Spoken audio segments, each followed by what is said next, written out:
Assalamualaikum warahmatullahi wabarakatuh. Pada pertemuan ketiga kita kali ini masuk ke pembahasan tentang mengembangkan diri. Apa saja yang akan dibahas? Yaitu yang pertama, arti pengembangan diri, tujuan mengembangkan diri, cara mengembangkan diri, dan bentuk pengembangan diri. Oke, kita masuk ke pembahasan yang pertama, arti dari pengembangan diri.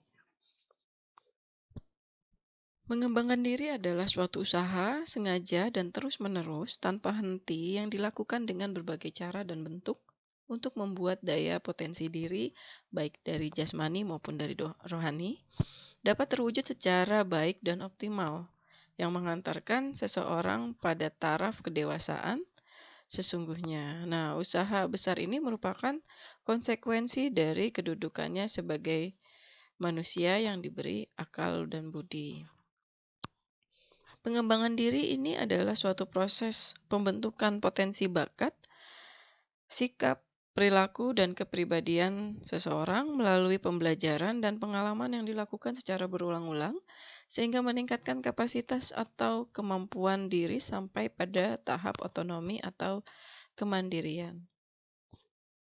Pengembangan diri ini juga bisa diartikan dengan kegiatan konseling dan ekstrakurikuler yang bertujuan untuk memberi kesempatan kepada diri untuk mengembangkan ekspresi diri sesuai dengan potensi, kebutuhan, bakat, minat, serta karakteristik yang ada di dalam diri.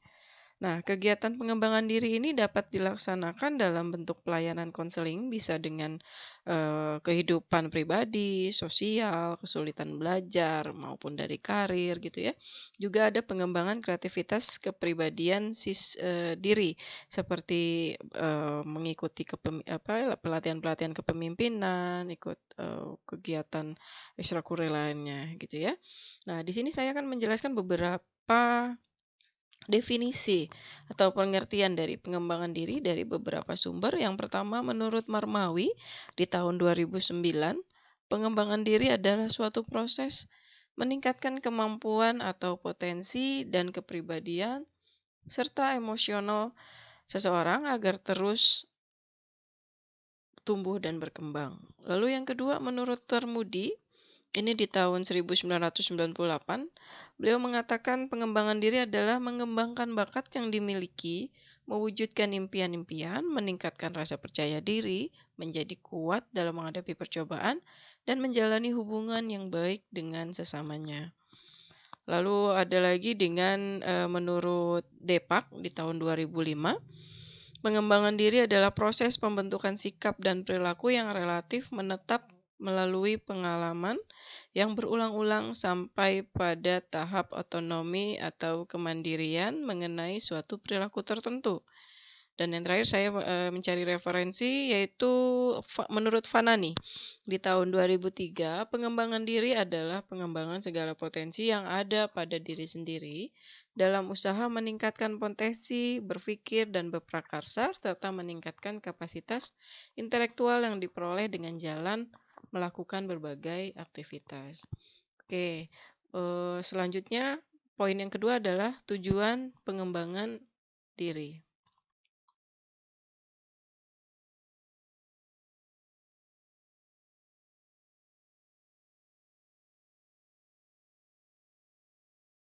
Oke, tujuan mengembangkan diri yaitu salah satunya adalah realisasi optimal ke arah yang baik dari daya potensi yang dimiliki diri sendiri, itu jasmani maupun rohani, yang menghantar seseorang pada tingkat matang dewasa, yang membuat dia sanggup membangun relasi yang semakin baik dengan dirinya, dunia, sesama, dan dengan Tuhannya.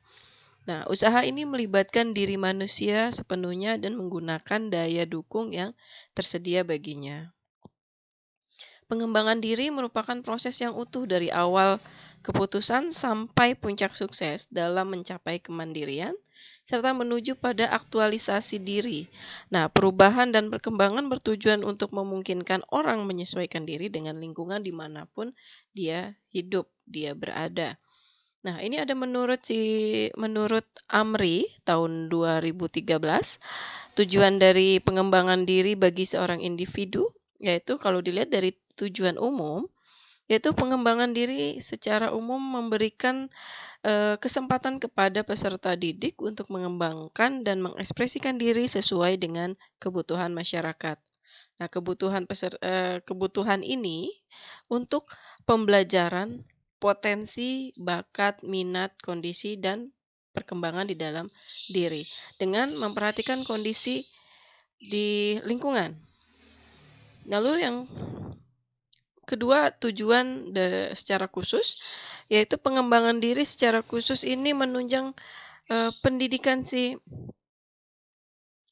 diri sendiri ini dalam mengembangkan bakat, minat, kreativitas, kompetensi maupun kebiasaan dalam kehidupan. Nah, kemampuan kehidupan dari segi agama, kemampuan bersosialisasi, kemampuan belajar, wawasan, dan perencanaan karir. Nah, ini kemampuan pemecahan masalah dan juga ke dalam kemandirian. Nah, fungsi dilaksanakannya kegiatan pengembangan ini yaitu supaya potensi dalam diri ini bisa diasah kemampuannya, serta kompetensi yang merujuk pada minat, bakat, serta kemampuan sikap dalam berinteraksi dengan orang lain di lingkungan sekitar. Singkatnya, kegiatan pengembangan diri ini memacu diri untuk menjadi lebih terampil dalam mengasah keahlian yang dimiliki sesuai dengan kecenderungan kompetensi yang ada pada dirinya, gitu ya.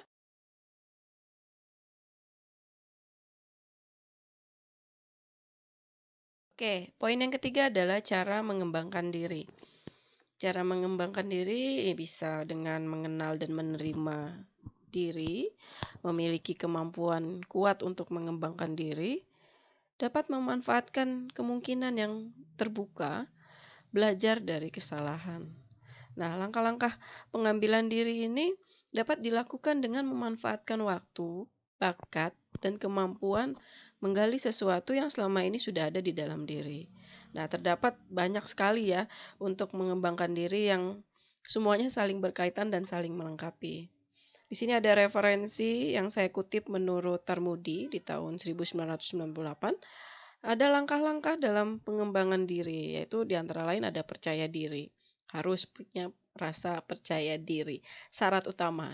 Jadi, agar kita mandiri dalam segala hal, yaitu jika kita percaya pada kemampuan dan kekuatan kita sendiri, tanpa rasa percaya diri, kita akan ragu-ragu dalam segala tindakan kita. Bahkan kadang-kadang dapat menyebabkan kita tidak berani untuk berbuat apapun.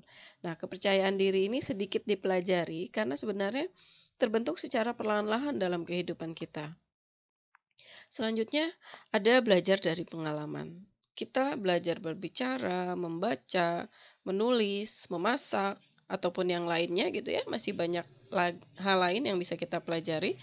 Belajar bukan terbatas pada saat kita atau waktu suatu pendidikan berlangsung, melainkan merupakan bagian dari keseluruhan hidup kita. Nah, belajar adalah berlangsung seumur hidup. Jadi semasa kita masih hidup, ya teruslah belajar gitu.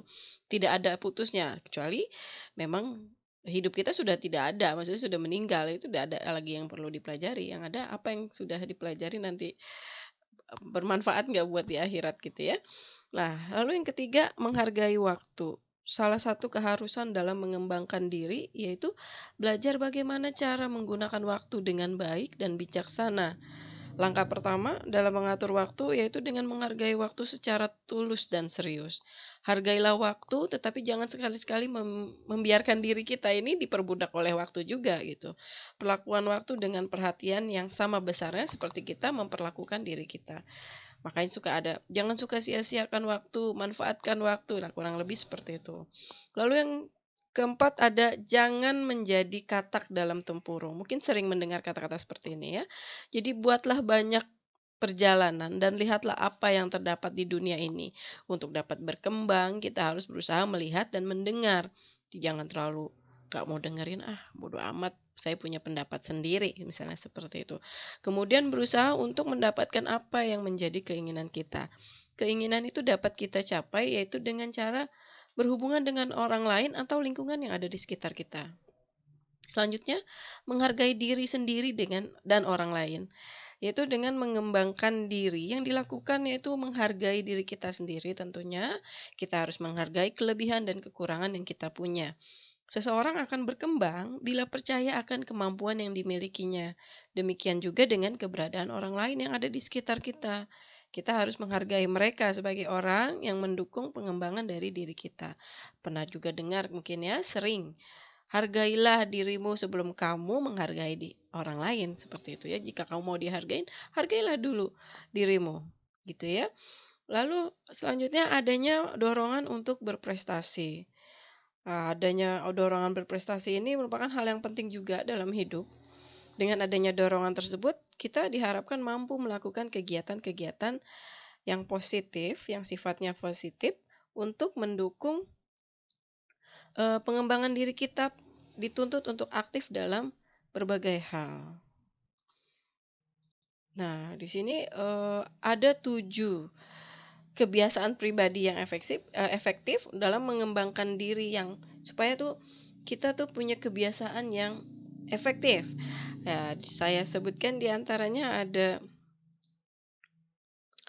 watak.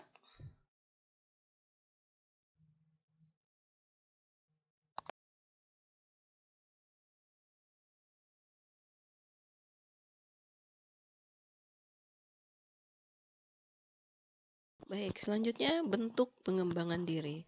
Nah, hal-hal penting yang perlu dikembangkan sebagai bentuk konkret pengembangan diri sendiri yaitu mental yang sehat, integritas diri, mandiri, kreatif, dan inovatif, serta motivasi diri. Ini yang paling penting gitu ya. 4 poin ini yang paling penting. Saya kutip menurut Sulistyowati tahun 2012, bentuk-bentuk pelaksanaan pengembangan diri antara lain dengan kegiatan yang rutin.